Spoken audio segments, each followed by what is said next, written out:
ايش ها اخوي. التاريخ؟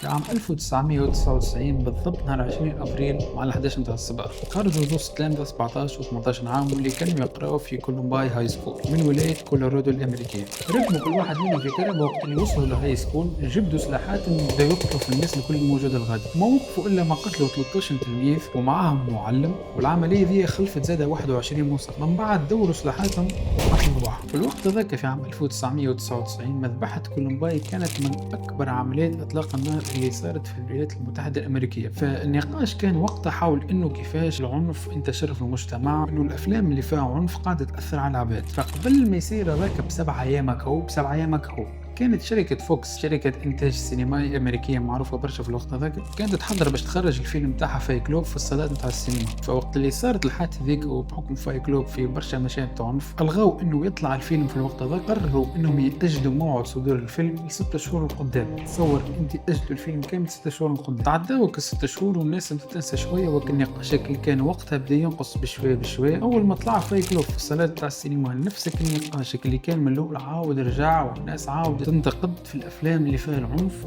وتقول انه كيفاش قاعده تاثر على الشباب نتاعنا. فالناس الكل حكيت على الفيلم الخايب. في امريكا فما فاز يقيسوا بها الفيلم جاب فلوس ولا ولي اسمها الاوبنين ويكند، معناتها ياخذوا اول جمعه بتاع عرض للفيلم في السينمات ويشوفوه قداش دخل فلوس. ففي الاوبنين ويكند جاب فلوس شويه على الاخر، وعلى مدار عرضه في صالات السينما الكل جاب 20 مليون دولار. وقت اليوم متكلف على شركه فوكس الكل، معناتها الفيلم متكلف الكل 68 مليون دولار. فكانت خساره كبيره على الاخر. والموضوع موقفش كله هنا، معناتها حتى النقاد الناس الكل ثبتوا ما ترشحش لحتى جائزه نتاع اوسكار. الناس اللي كانت ريسبونسابل من شركه فوكس كلهم طردوه من خدمهم. فالفيلم فشل من النواحي الكل. وكان تلاحظوا لنا اللي احنا نحكيو على فيلم فايت لوب، فيلم من اكثر الافلام تاثيرا في التاريخ. الفيلم اللي يقول عليه اثر في جيل كامل. قيموا على الموقع IMDb 8.8. العباد المشاركة في التصويت هذايا 2.4 مليون شخص. بالنسبة للسيناريو كان مشاركة مع جيم برونز وديفيد فينشر المخرج. أول ما كتبت الفيرست درافت أول نسخة من السيناريو كان من غير الفويس نتاع البطل، حتى ما كانش فما فو أوف. وقت اللي انضم ديفيد فينشر للكتابة قرر إنه يزيد الفويس نتاع إدوارد باش هكاك يوصل الفكرة أحسن. هنا عندي سؤال لكم أنتم، شنو الفيلم اللي تعرفوه واللي صار له كيما فايك لوب اللي وقت اللي هبط